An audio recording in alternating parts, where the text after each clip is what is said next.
સૌને નમસ્તે. બાળ કેળવણીના આ રાષ્ટ્રીય પરિસંવાદમાં હું વિશાલ બાદાણી આપ સૌને વંદન કરું છું, નમન કરું છું. આજે મારે વાત કરવી છે પ્લેઇંગ એન્ડ લર્નિંગ વિશે, એ પણ ઇવોલ્યુશનરી પર્સપેક્ટિવથી. ઉત્ક્રાંતિવાદનો આપણે અભ્યાસ કરીએ તો શું એમાં રમતગમતને સ્થાન છે તો કેવું છે?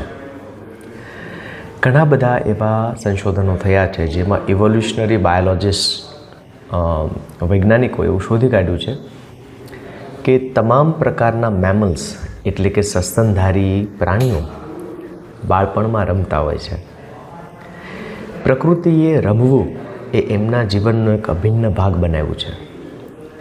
કારણ એ જ કે રમતી વખતે એમનામાં જરૂરી કૌશલ્યો વિકસે છે જે પ્રકૃતિમાં ટકી રહેવા માટે અનિવાર્ય છે. એટલે તમે જોયું હશે કે કૂતરાના બચ્ચા, સિંહના બચ્ચા, ઇવન ઉંદર સુધીના બચ્ચાઓ એ બાળપણમાં રમતા હોય છે. એક એવો પ્રયોગ પણ કરવામાં આવ્યો કે કેટલાક સસ્તનધારી જીવના બચ્ચાઓને બાળપણમાં જ રમતથી દૂર કરવામાં આવ્યા. જ્યારે એ લોકો રમતથી દૂર કરવામાં આવ્યા ને એ રીતે એમનો વિકાસ થયો અને પછી એમને એમના સમાજમાં પાછા મૂકવામાં આવ્યા. પ્રયોગે એવું સાબિત કર્યું કે આ બચ્ચાઓ કે જે લોકો બાળપણમાં રમ્યા નથી એમને 2-3 પ્રકારની મુશ્કેલીઓ અનુભવાઈ. એક, એ લોકો ભાવાત્મક રીતે પોતાના એક જૂથનો ભાગ છે એવો એમને અહેસાસ નથી થતો. 2, કોઈ પણ અજાણ્યા ઉંદર સાથે કે કૂતરા સાથે જ્યારે એમને મૂકવામાં આવે છે ત્યારે કાં તો ફ્રીઝ થઈ જાય છે ડરના મારે અથવા તો હુમલો કરી દે છે. આવું એટલા માટે થાય છે કારણ કે બાળપણમાં રમતી વખતે જે અનુબંધ છે, જે સામાજિક જોડાણ છે એનો અનુભવ આ બાળકોને કે આ બચ્ચાઓ નથી થયો. આવું જ આપણા બાળકોનું પણ છે. આપણે જોયું કે 4 બહુ મોટા એન્થ્રોપોલોજિસ્ટ કે જે લોકોએ જંગલમાં, એમેઝોનના જંગલમાં કે વિશ્વના એવા ગાઢ જંગલમાં રહેતા આદિવાસીઓનો અભ્યાસ કર્યો કે જ્યાં બાળકોને ટીનેજ સુધી માત્ર રમવા દેવામાં આવે છે, મુક્ત રીતે રમવા દેવામાં આવે છે. એમના વાલીઓને પૂછ્યું કે આ બાળકો એટલું બધું રમે છે એનું કારણ શું છે? તો એ જ વસ્તુ જે આપણને અગાઉના પ્રયોગમાં સાબિત થઈ, એ જ વસ્તુ કે આ બાળકો જો રમશે નહીં તો પ્રકૃતિમાં ટકશે કેવી રીતે? એટલે જ એમને મુક્ત રીતે રમવા દેવામાં આવ્યા. એવા ઘણા બધા પ્રયોગો આપણી પાસે ઉપલબ્ધ છે. તો રમવું છે શું? રમવું એ બાળકો માટે એક વૈશ્વિક ભાષા છે. It's a universal language. તમે કોઈ પણ 2 અલગ અલગ દેશના બાળકોને સાથે મૂકી દો, એકબીજાની ભાષાથી અપરિચિત હશે પણ એ લોકો રમવા લાગશે. એટલા માટે રમવું એ જેટલું સાહજિક છે, જેટલું પ્રાકૃતિક છે, અને રમતા રમતા શીખવું જેટલું સાહજિક છે, જેટલું પ્રાકૃતિક છે, એટલું કદાચ નિશાળે જઈને શીખવું કૃત્રિમ છે.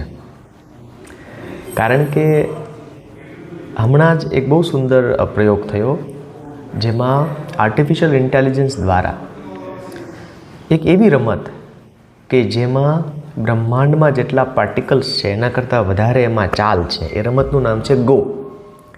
સાઉથ કોરિયા, ચાઇનામાં હજારો વર્ષોથી આ રમત રમાય છે. આ રમત રમનાર એનો જે વર્લ્ડ ચેમ્પિયન છે, લી એનું નામ છે, આને હમણાં એઆઈના એક સોફ્ટવેર હરાવી દીધો. એઆઈના સોફ્ટવેરમાં એવું તે શું હતું કે આવા વિશ્વ ચેમ્પિયન માણસને હરાવી દીધો? એક જ વાત, રમતા રમતા શીખવાની આવડત એનામાં નાખવામાં આવેલી. જ્યારે બાળક રમે છે ત્યારે એની વ્યક્તિગત સીમાઓને અતિક્રમે છે. તો શું થાય છે કે પ્રકૃતિમાં ટકી રહેવા માટે, સમાજમાં ભળી જવા માટેના યોગ્ય કૌશલ્યો અને અભિગમ એનામાં આવે છે.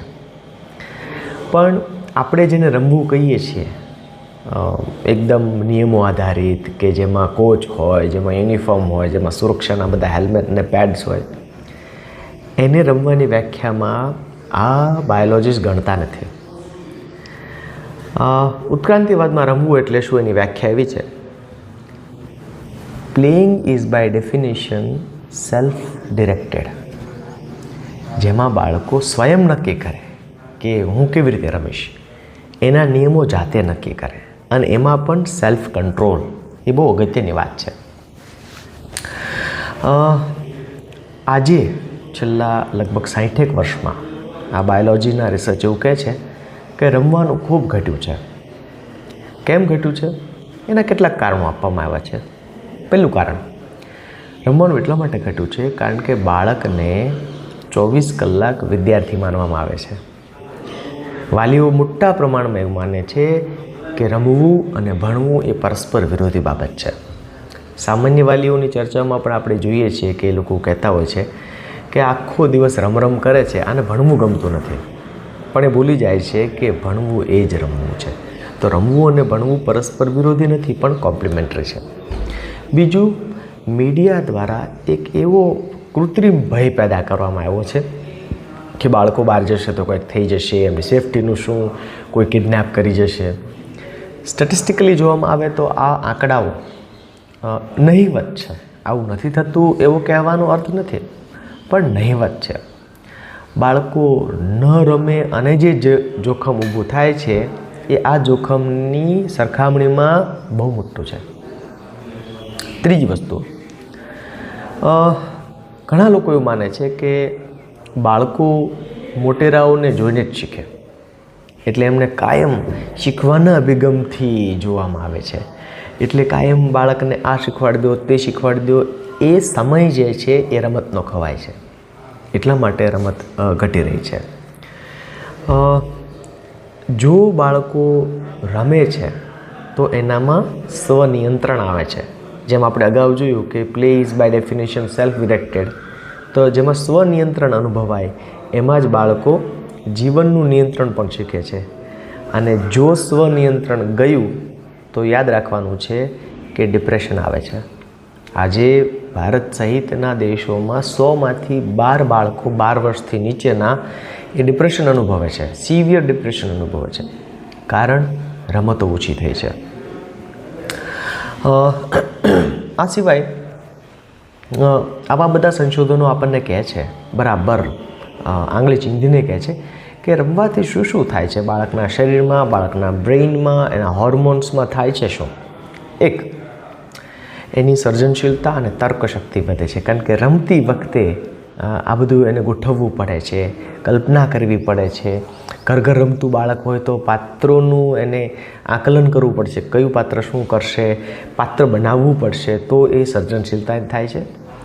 સૌથી અગત્યનું, ખાસ કરીને ટોડલર્સની આપણે વાત કરીએ છીએ ત્યારે બ્રેઇન આઈ કોર્ડિનેશન, જે એના મોટર સ્કિલ્સ, સેન્સીસ ડેવલપમેન્ટ માટે બહુ જરૂરી છે. આ એટલું જરૂરી છે કે આજે ઇવન મોટેરાઓ માટે પણ, જે લોકો પુખ્ત વયના છે એમને પણ જ્યારે ડિપ્રેશન અનુભવ થાય છે ત્યારે સાયકેટ્રિસ્ટ પ્રિસ્ક્રિબ કરે છે કે તમે લોંગ વોક પર જાઓ. કેમ? કારણ કે તમે જ્યારે ચાલશો ત્યારે જે આસપાસની વસ્તુઓ જોશો એનાથી તમારી આંખ અને તમારા મનનું કોર્ડિનેશન થાય છે. તો રમતા રમતા થાય છે. કેટલું સરસ. એકલવાયુ બાળક જે છે એ નાગરિક બની શકતું નથી. એ વ્યક્તિ હોય છે પણ નાગરિક હોતું નથી. તો રમતગમત દ્વારા સામાજિક સંબંધો બને છે અને એનું સામાજિક ઘડતર થાય છે. ત્યાર પછી કહે છે કે રમતા રમતા બાળકમાં અનુકૂલન શક્તિ વિકસે છે અને નાના મોટા પ્રશ્નો સાથે કેમ ડીલ કરવું એને આવડે છે. એટલે ઇવોલ્યુશનરી બાયોલોજીસ્ટ એમ કહે છે કે બાળકને મેક્સિમમ પડોશમાં રમવાનું થાય એવું ગોઠવવું જ પડે. ન રમતા હોય તો વાલીઓએ, શાળાઓએ ચિંતા કરવી જોઈએ. ભાવાત્મક સંતુલન જળવાય છે. મને લાગે છે કે આ વ્યક્તિગત રીતે આ મારું ફેવરેટ છે, કારણ કે જો સુસાઇડ અટકાવવા હોય તો ઇમોશનલ કોશન્ટ પર કામ કરવું જરૂરી છે. રમતગમત દ્વારા એ સહજ થાય છે, કારણ કે રમતી વખતે હારવું પડે અને હાર પચાવતા શીખવું પડે. જો સ્પોર્ટ્સમાં આપણે હારતા શીખી જઈએ તો જીવનમાં હાર પચાવવામાં વાંધો ના આવે. ત્યાર પછી આવા સંશોધનો આપણને કહે છે કે જો બાળકો રમતા હોય તો એનામાં નાર્સિસિઝમ ઓછું હોય, એટલે કે આત્મમુગ્ધતા ઓછી હોય. કારણ કે અન્ય બાળકો સાથે સતત રહેવાથી એમને ખબર પડે છે કે હું બધા જેવો છું, બધા મારા જેવા છે, હું કાંઈ બહુ સ્પેશિયલ નથી. પોતે કંઈ બહુ સ્પેશિયલ છે એવો ભાવ જે છે એને એ નાર્સિસિસ્ટિક ડિઝોર્ડરમાં લઈ જાય છે. એટલા માટે પણ રમવું જરૂરી છે. એકાગ્રતામાં વૃદ્ધિ થાય છે, કારણ કે ઘણા બધા એવી રમતો હોય છે કે જેમાં એને ઝીણું કામ કરવાનું હોય છે, પાતળું કાંતવાનું હોય છે, એટલા માટે એનું ફોકસ વધે છે. જોખમ ખેડતા આવડે એને, કારણ કે જો રિસ્ક નહીં તો પ્રકૃતિમાં ટકી શકાતું નથી.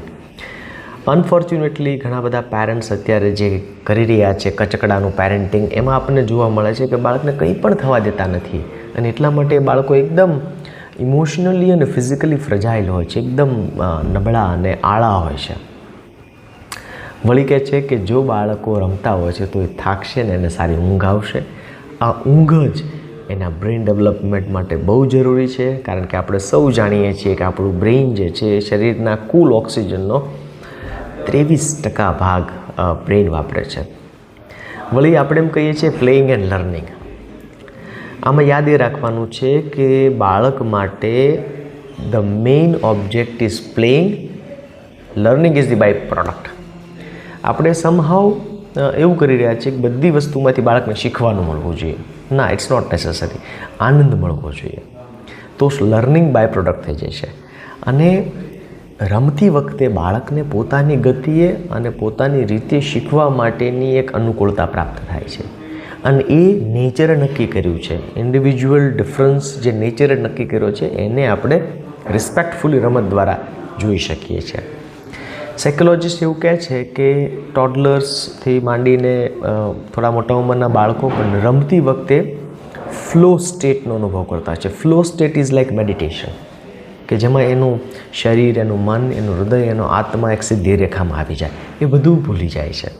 આ ફ્લો સ્ટેટ જે છે એ અત્યારે અથવા કોઈ પણ સમયે બહુ જરૂરી છે, કારણ કે એ અંદરથી હિલિંગનું કામ તો કરે જ છે, પણ એની ક્રિએટિવિટીને એન્હાન્સ કરે છે.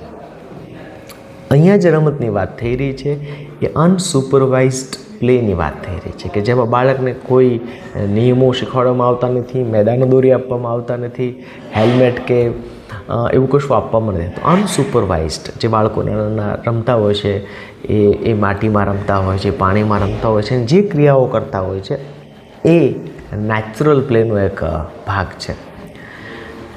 હવે થયું છે કે એવું છેલ્લા વર્ષોમાં કે બાળકો મોબાઈલ કે બીજા ઇન્ડોર ગેજેટ્સના કારણે બહાર આવતા નથી. એટલે જે બાળકોને બહાર રમવા આવવું છે એના માટે સાથીઓ મળતા નથી. એટલા માટે સરકાર કે સમાજ બહારના લર્નિંગ સ્પેસીસમાં ઇન્વેસ્ટ કરતા નથી. એટલા માટે પણ જે મા બાપ ઈચ્છે છે કે મારું બાળક બહાર રમવા જાય, એને પેલો ભય અનુભવાય છે. તો વધુ બાળકો રમશે, વધુ સાથીઓ મળશે, વધુ એ જગ્યામાં ઇન્વેસ્ટ થશે, વાલીઓને વધુ એમ થશે કે આ બધા બાળકો રમે છે, એમાં મારું બાળક સેફ છે.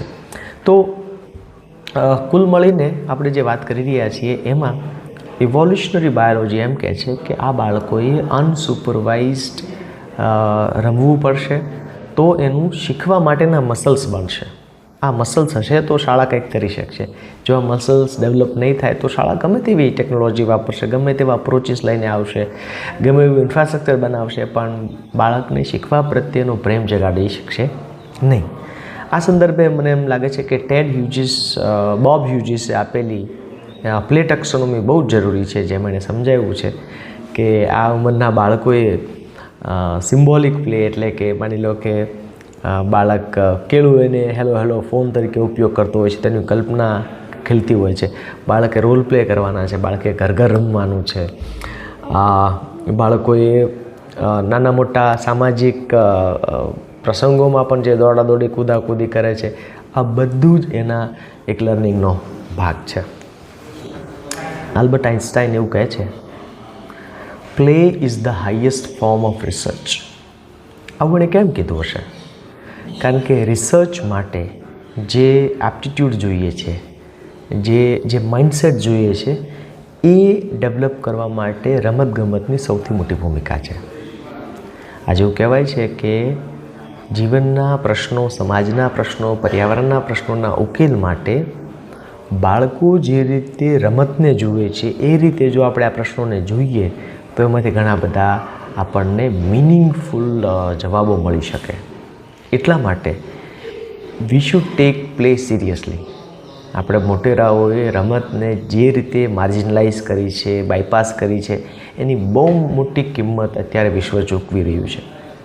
આપણે જોઈ રહ્યા છીએ કે અત્યારે જ્યાં જ્યાં પણ યુદ્ધનો માહોલ છે, જ્યાં જ્યાં રેફ્યુજીસ છે, એ બાળકોને સૌથી મોટી જરૂર હોય ખોરાક પાણી પછીની એ છે રમતગમતની. કારણ કે એમ કરવાથી જ એનામાં જે એક પોઝિટિવ ફેથ બને છે એ જરૂરી છે, નહીંતર ભવિષ્યમાં ક્રાઇમ રેટ્સ પણ વધશે. તો જો બાળકો રમે છે તો વિશ્વ શાંતિનું મોટું કામ છે. જો આપણે રિયલાઇઝ કરી શકીએ તો આખી દુનિયા માટે સારું થશે. માત્ર એને લર્નર નથી બનાવવાના, એમને માણસ બનાવવાના છે, એમને ગ્લોબલ સિટીઝન્સ બનાવવાના છે. એક સરસ મજાનું સ્ટાર્ટઅપ છે જેનું નામ છે સોકેટ, SOCCKET, સોકેટ. આમાં એમણે શું કર્યું છે કે ફૂટબોલના દડાની અંદર એવું મિકેનિઝમ ગોઠવ્યું છે કે જો અડધો કલાક સુધી એ દડા સાથે રમવામાં આવે તો એ બોલ ચાર્જ થાય અને પછી 3 કલાક સુધી એમાંથી એક ટેબલ લેમ્પ થાય એટલી ઉર્જા જન્મે છે. તો એવું કહે છે કે તમે 30 મિનિટ સુધી રમો અને 3 કલાક સુધી આ ઉર્જાની પ્રાપ્તિ કરો. આ બધા એવા રસ્તાઓ છે કે જે દુનિયાને ચેતવે છે અથવા તો માર્ગદર્શન આપે છે કે બાળકોને જો રમાડીશું તો એનાથી પર્યાવરણના પ્રશ્નો પણ ઉકેલી શકાશે. મને એમ લાગે છે કે છેલ્લા 60 વર્ષમાં શેરી રમતો જે ઓછી થઈ છે, જે અનગાઈડેડ પ્લે ઓછા થયા છે, એ બધાને વધુ ક્રિટિકલી જોવાની જરૂર છે. અને શાળા, વાલી, સરકાર, પોલિસી મેકર્સ, આપણે સૌ, ઇવન સ્ટાર્ટઅપ્સ, બાળકોની રમતમાં જેટલા પણ સ્ટાર્ટઅપ થઈ રહ્યા છે એ બધાને એન્કરેજ કરીને સાથે મળીને જો આપણે એવું ગોઠવી શકીએ કે બાળકો રમે, મેક્સિમમ રમે, તો એના એકેડેમિક્સમાં ફાયદો થશે જ. એના પર ઘણા બધા સ્ટડીઝ અવેલેબલ છે. અને આપણે પણ મને એમ લાગે છે કે આપણે અઠવાડિયામાં અમુક દિવસો અથવા દિવસના અમુક કલાકો એડલ્ટ રેઝિગ્નેશન આપવું જોઈએ. એડલ્ટ રેઝિગ્નેશન એટલે આપણામાં